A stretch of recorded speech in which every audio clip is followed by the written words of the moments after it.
அனைவருக்கும் காலை வணக்கம். This is Sivaji. ஃப்ரெண்ட்ஸ், நேற்று வந்து அப்டேட் கொடுக்க முடியல. ஆக்சுவலாக சாட்டர்டே சண்டே பார்த்திங்கன்னா டவுட் கிளியர் செஷன் போய்ட்டுருக்கோம்.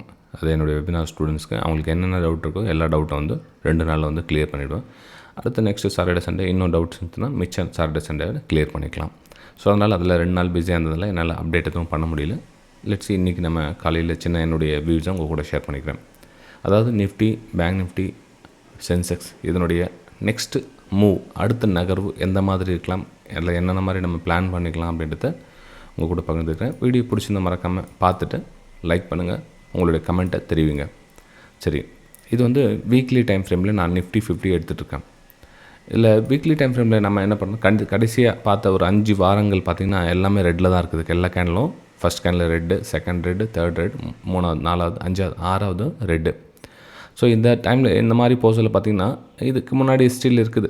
அதாவது 6 கேண்டில், 5 கேண்டில் ரொம்ப ரேரு. இந்த மாதிரி ஒரு 4லேருந்து 5 கேண்டில் வந்து ரேரு தான். இப்போ பார்த்திங்கன்னா அந்த கேண்டில் கிட்டத்தட்ட 5 கேண்டில் வந்து முடிஞ்சிருக்கு. அதுக்காக இந்த கேண்டில் முடிஞ்சிருக்கு, நெக்ஸ்ட்டு க்ரீன் கேண்டில் ஃபுல்லாக க்ரீன் வந்துடும் அப்படின்னு நான் எக்ஸ்பெக்டேஷன் பண்ண வரல. இங்கே பார்த்திங்கன்னா சப்போஸ் மார்க்கெட் இன்னும் கொஞ்சம் கீழே கரெக்ஷன் வரணும், அதாவது நெக்ஸ்ட்டு சப்போர்ட் வரணும் அப்படின்னா கூட உங்களுக்கு இதில் சின்ன ஒரு க்ரீன் கலர் கேண்டில் வந்து அதுக்கப்புறம் ரெட் கலர் கேண்டிலோ அதுக்கப்புறம் க்ரீன் கலர் இந்த மாதிரி மிக்ஸிங் தான் வருமே தவிர கண்டினியூவாக வந்து இந்த மாதிரி ரெட் கலர் கேண்டில் வரும் அப்படின்னு எக்ஸ்பெக்டேஷன் பண்ண முடியாது. அப்போது இதில் நம்ம என்ன பண்ணலாம், நம்ம இன்ட்ரடேக்காக இந்த அப்டேட் கொடுத்துட்ருக்கேன் நான். இந்த வாரம், அதாவது இன்ட்ரடேயில் இந்த வாரம் வந்து எவ்ரி நீங்கள் பையிங்கான ஒரு ஆப்பர்ச்சுனிட்டியை பார்த்தா பெட்டராக இருக்கும். நான் வந்து என்னுடைய வியூவில் பையிங்கான வியூ பார்க்கேன். அதாவது ஒரு கீழே வந்தோன்னே ஒரு டபிள்யூ பேட்டர்ன் மாதிரியோ ஒரு ரிவர்சல் கேண்டில் சின்ன மூமெண்ட்டை கேட்ச் பண்ணலாம் அப்படின்னு ட்ரை பண்ணிகிட்ருக்கேன். வாய்ப்புகள் கிடைத்தால் அதுலேயும் with strictly stop loss use பண்ணி நம்ம ட்ரேட் எடுக்கணும். சரி, இந்த நெக்ஸ்ட் சப்போர்ட் அப்படின்னு சொன்னீங்களே, அது எங்கே சார் அப்படின்னு பார்த்தீங்கன்னா இந்த ஏரியா ஃப்ரெண்ட்ஸ். இதெல்லாம் பார்த்தீங்கன்னா ஒரு சப்போர்ட் ஏரியாவாகும். அதாவது ரொம்ப தூரத்துக்கு நான் சொல்லுது, மேபி அடுத்த வாரம் கூட இந்த 24,000 ரீச் பண்ணலாம். அதுக்குள்ளே வந்து இந்த வாரம் வந்து ஒரு க்ரீன் கலர் கேண்டிலோ இல்லை திரும்ப வந்து அடுத்த வாரம் ரெட்டோ, ஸோ இந்த மாதிரி வந்து இனி ஒரு நாட்களில் வந்து 24,000 டச் பண்ணுறதுக்கு வாய்ப்பு இருக்குது. ஆனால் நம்ம இன்டர்டேக்காக என்ன பண்ணலாம் அப்படின்றத பார்த்துக்கலாம். இது வந்து நான் அடுத்த இந்த மாதம் ஃபுல்லாகவே ஆகஸ்ட் மாதத்துக்குடைய வியூ சொன்னேன். நம்ம இன்டர்டேக்காக பார்க்கலாம் எந்த மாதிரி ஒரு பிளான் பண்ணலாம் அப்படின்னு. ஸோ 10 மினிட்ஸ் டைம் ஃப்ரேம் எடுத்துக்கிட்டேன் அப்படின்னா 10 மினிட்ஸ் டைம் ஃப்ரேமில் இதில் என்ன பிளான் பண்ணலாம், எங்கெங்கெல்லாம் வந்து பிரேக் டவுன் ஆச்சு அதெல்லாம் வந்து உங்களுக்கு ரெசிஸ்டன்ஸாக ஒர்க் ஆகும். ஆல்ரெடி உங்களுக்கு மென்ஷன் பண்ணது தான் நான். எங்கெங்கெல்லாம் பிரேக் டவுன் ஆச்சோ அந்த இடத்துல பார்த்திங்கன்னா ஒரு ரெசிஸ்டன்ஸ் ஜோனாக அமையும்.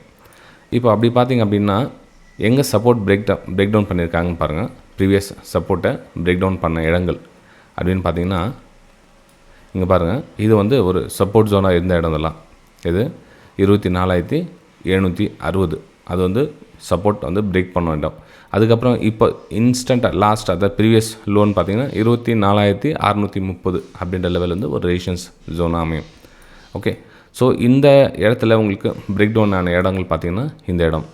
அப்போது நாம் என்ன பண்ணலாம் அப்படின்னா இது வந்து ஒரு ரெசிஸ்டன்ஸ் ஜோனாக கன்சிடர் பண்ணி ப்ரைஸ் திரும்ப வந்து அந்த இடத்துக்கு போகிறதுக்கான ஒரு வாய்ப்புகள் இருக்குது. அப்போது நம்ம இங்கே பார்த்திங்கன்னா சினாரியே கூட டக்குன்னு கேப் அப் தான் மோஸ்ட் ஆஃப் த டைம் வந்து கேப் அப் ஆகும். மார்க்கெட்டு அந்த கேப் ரீஃபில் பண்ணுறதுக்கோ அந்த ரெசிஸ்டன்ஸ் டச் பண்ணுறதுக்கோ பார்த்திங்கன்னா ஒரு ரெசிஸ்டன்ஸ் ஜோன் வந்து ஒரு கேப் அப் தான் இருக்கும். இப்போ கூட பார்த்திங்கன்னா அந்த கிஃப்ட் நிஃப்டி பாருங்கள், கிட்டத்தட்ட 80 பாயிண்ட் வந்து ஒரு பாசிட்டிவாக ஓப்பன் ஆகிற ஒரு வியூ தான் தெரியுது. லெட்ஸ் சி பார்க்கலாம். அந்த கேப் அப், அதாவது இப்போது 570 ப்ளஸ் அங்கே 100 பாயிண்ட் 80 பாயிண்ட் மேலே அப்படின்னா கிட்டத்தட்ட உங்களுக்கு 650 660 அந்த ரேஞ்சில் ஓப்பன் ஆனால் கூட ப்ரைஸ் அங்கே எந்த மாதிரி ரியாக்ட் ஆகுதுன்னு பாருங்கள். அந்த ரெசிஸ்டன்ஸ் கிட்ட ப்ரைஸ் வந்து ரியாக்ட் எந்த மாதிரி ஆகுதுன்னு பாருங்கள். ஓகே, ஸோ இது வந்து ஒரு சப்போர்ட் ஏரியா. ப்ரைஸு எக்ஸாக்ட்லி இங்கே கேப் அப் என்ன ஓப்பன் ஆகிடுச்சு இப்போ அப்படின்னா இப்போ கிட்டத்தட்ட 570 650 660 இந்த ரேஞ்சில் ஓப்பன் ஆகுது மார்க்கெட் அப்படின்னா ஓப்பன் ஆன உடனே வந்து ட்ரேட் எடுக்காதீங்க. ஓப்பன் ஆனால் அந்த கேண்டில் என்ன மாதிரி லாங்குவேஜ் சொல்லுதுன்னு பாருங்கள். இப்போ ஃபார் எக்ஸாம்பிள் வந்து மார்க்கெட் இங்கே கரெக்ஷன் ஆகிட்டு கீழே ஒரு ரெட் கலர் கேண்டில் கீழே அகைன் க்ளோசிங் கொடுத்துச்சு அப்படின்னா பின்ன ஒரு ரெசிஸ்டன்ஸ் கீழே வந்துடுச்சு அப்படின்னா விட்டுடுங்க, எதுவும் பண்ணாதீங்க. அந்த இடத்துல வந்து நம்ம இடத்துல வந்து கேப் ரீஃபில் பண்ணிவிட்டு திரும்ப வந்து சப்போர்ட் எடுக்குதா இல்லையா நெக்ஸ்ட் வெயிட் பண்ணி தான் பார்க்க முடியும். நம்ம என்ன பண்ணலாம் அப்படின்னா இந்த ரெசிஸ்டன்ஸ் ஏரியா பிரேக் அவுட் ஆகிடுச்சு, மேலே க்ளோசிங் கொடுத்துச்சு அப்படின்னா இந்த இடத்துல சஸ்டெயின் ஆகிடுன்னா ஒரு பிரேக் அவுட்டுக்கான ஒரு வாய்ப்புகளை பார்க்கலாம். அதாவது 24,700 நெக்ஸ்ட் லெவல் பார்த்திங்கன்னா உங்களுக்கு 24,750 to 775 இந்த ரேஞ்சு போகிறதுக்கான ஒரு வாய்ப்புகள் இருக்குது ஃப்ரெண்ட்ஸ். இது வந்து நிஃப்டி 50ல் என்னோடய வியூஸை நான் கூட ஷேர் பண்ணிக்கிறேன். இந்த ரெசிஸ்டன்ஸ் ஏரியாவை கடந்து ட்ராவல் பண்ண சொல்லும், இந்த ஏரியாவுக்கு மேலே ப்ரைஸ் ட்ராவல் சொல்லும். இதில் ஒரு சின்ன ஸ்டாப் லாஸ் போட்டுட்டு இங்கேருந்து ஒரு அப்பர் ஸ்டேட்டுக்கான ஒரு பிளான் பண்ணுங்கள். இது வந்து ப்ரைஸ் ரிவர்ஸ் ஆகிடுச்சு சார் அப்படின்னா இட்ஸ் ஓகே, விட்டுடுங்க. அதாவது ஸ்டாப் லாஸ் ஆகிட்டு ரிவர்ஸ் ஆகிட்டாலும் சரி, இல்லை ஸ்டாப் லாஸ் என்ட்ரியே கொடுக்கல சார் அப்படியே ரிவர்ஸ் ஆகிட்டாலும் சரி, நான் வந்து ட்ரேடிங்கை வந்து அந்த அப்ளிகபிள் பண்ண வேண்டிய அவசியம் கிடையாது. ஏன்னா இந்த ஏரியா எந்த மாதிரி ட்ராவல் எழுதோ அதுக்கப்புறம் ரிவர்ஸ் வந்துடுச்சுன்னா மட்டும் இந்த ஏரியாவில் வந்ததுக்கப்புறம் பையிங்கான வாய்ப்புகள் பாருங்கள். இதுக்கப்புறம் பையிங்கான வாய்ப்புகள் கிடையாது. இந்த லோ சைடு இதெல்லாம் வந்து அகைன் ஃபாலிங் சைடு. இதெல்லாம் எப்போது இந்த ஏரியாவில் மார்க்கெட் ப்ரைஸ் ட்ராவல் ஆச்சு அப்படின்னா கீழே விட்டுருங்க. இந்த ஏரியா ரெசிஸ்டன்ஸ்க்கு ஏரியா மேலே கொடுத்துச்சுன்னா ஒரு அப்பர் சைடுக்கான பிளான் பண்ணுங்கள். உங்களுக்கு ஆல்ரெடி மென்ஷன் பண்ண மாதிரி தான் இதெல்லாம் பார்த்தீங்கன்னா உங்களுக்கு ஒரு ரெசிஸ்டன்ஸ் ஏரியாவாக அமையும் மேலே அப்பர் சைடு. ஓகே, ஸோ இது வந்து நிஃப்டி 50ல் என்னோடய வியூஸை உங்களோட ஷேர் பண்ணிக்கிறேன். நெக்ஸ்ட் நம்ம பேங்க் நிஃப்டி பார்த்தோம் அப்படின்னா, பேங்க் நிஃப்டியில் என்ன மாதிரி சார் பிளான் பண்ணலாம் அப்படின்னா, பேங்க் நிஃப்டி கொஞ்சம் வீக்லி டைம் ஃப்ரேம் சார்ட் எடுத்துக்கிறேன். வீக்லி டைம் ஃப்ரேம் இது என்ன மாதிரி ரிஜெக்ஷன் கொடுத்துருக்காங்க அப்படின்னு பார்த்துட்டு அதுக்கேற்ற மாதிரி பிளான் பண்ணிக்கலாம். ஸோ இதை கீழே இது வந்து சப்போர்ட் லெவல், இது பிரேக் டவுன் ஆன இடம், ரெசிஸ்டன்ஸ் ஒர்க் ஆகுது இப்போது.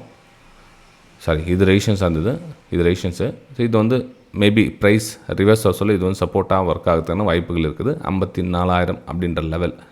அப்போ நம்ம இன்டர்டேக்காக என்ன சார் பண்ணலாம்? இன்டர்டேக்காக பண்ணலாம். இப்போ ஆல்மோஸ்ட் கண்டினியூவாக வந்து இதுலேயே வந்து ரெட் கலர் கேண்டல்லாம் கொடுத்துருக்காங்க வீக்லி டைம் ஃப்ரேமில். ஆனால் நிஃப்டி 50 கொஞ்சம் வந்து புல்லிஷாக இருக்கிறதுக்கான ஒரு வாய்ப்புகள் இருக்குது. அதாவது பேங்க் நிஃப்டி கம்பேர் பண்ணுறதை விட நிஃப்டி வந்து கொஞ்சம் புல்லிஷ் ஆகிறதுக்கான வாய்ப்புகள் இருக்குது. ஆனால் பேங்க் நிஃப்டி புல்லிஷ்க்கான வாய்ப்புகள் கொஞ்சம் கம்மி தான். இருந்தாலும் வந்து இதில் நம்ம அப்பர் சைடுக்கான பிளானே பண்ணலாம். கொஞ்சம் ரிஸ்க்கு தான். இதுலேயே வந்து கொஞ்சம் அப்பர் சைடுக்கான பிளான் எப்படி பண்ணலாம் அப்படின்னு பார்த்தீங்கன்னா, ஸோ இது வந்து ரெசிஸ்டன்ஸாக ஒர்க் ஆகுது இப்போது.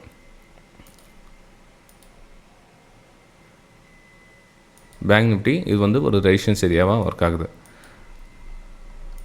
ரைட்டுங்களா?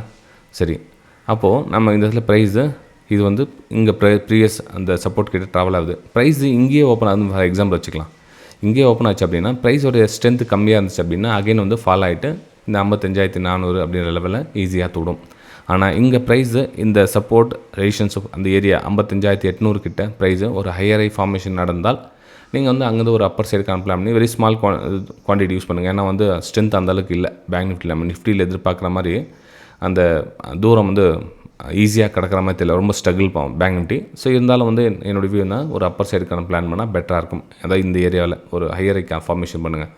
இல்லை அது வரலாம் மார்க்கெட் ஹையர் ஐ லோ இல்லை ஃபார்மேஷன் இப்படியே ட்ராவல் ஆகிட்டு இருக்குன்னா இக்னோர் பண்ணிடுங்க. இந்த இடத்துல ட்ரேடிங்கை அவாய்ட் பண்ணிவிடுங்க. இன்னொரு நாள் பார்த்துக்கலாம், ஒன்றும் பிரச்சனை இல்லை. ஓகேங்களா? ஸோ இது வந்து பேங்க் நிஃப்டியில் என்னோடய வியூஸை உங்கள் கூட ஷேர் பண்ணிக்கிறேன். நெக்ஸ்ட் நம்ம சென்செக்ஸ் பார்க்கலாம். சென்செக்ஸில் என்ன சார் பிளான் பண்ணலாம் அப்படின்னு பார்த்தீங்கன்னா, இப்போ சென்செக்ஸ் வந்து சப்போர்ட் பிரேக் டவுன் ஆன இடம் தான். அது இங்கே ஸ்டேட்டில் இங்கே நம்ம ட்ராப் பண்ணிச்சு அப்படி தான் இருக்குது.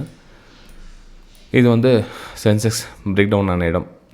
அப்போ நம்ம இங்கேருந்து ஃபெப்ரவரி டெஸ்ட் போட்டு பார்த்தா கூட நமக்கு இந்த லெவல் வருது கிட்டத்தட்ட 50%. இந்த 81,200 அப்படின்ற லெவலில் வருது. ஸோ நமக்கு இந்த கேப் அப் என்ன ஓப்பன் ஆச்சுன்னா கொஞ்சம் வெயிட் பண்ணுங்கள். ஒரு இந்த லெவலில் ஈஸியாக நம்ம டார்கெட்டை அச்சீவ் பண்ணலாம். இது வந்து சென்செக்ஸில் என்னோடய வியூஸை நான் ஷேர் பண்ணிக்கிட்டேன். டவுன் சைடுக்கான பிளான் சென்செக்ஸில் அப்படின்னு பார்த்தீங்கன்னா, இந்த ரெசிஸ்டன்ஸ் ஏரியாவுக்கு கீழே ட்ராவல் ஆகிடுச்சுன்னா நீங்கள் வந்து டவுன் சைடுக்கான பிளான் பண்ணிங்க. லோயில் ஃபார்மேஷனுக்காக இந்த பக்கம் புல் பேக் வரும். ஸோ இதில் வந்து டவுன் சைடுக்கான பிளான் பண்ணிங்க. இந்த ஏரியாவுக்கு மேலே வந்துருச்சு அப்படின்னா ஒரு அப்பர் சைடுக்கான பிளான் பண்ணிங்க. இது வந்து சென்செக்ஸில் என்னோடய வியூ. இந்த வீடியோ உங்களுக்கு பிடிச்சிருக்க நம்ம அடுத்த வீடியோ சந்திக்கலாம். தேங்க்யூ.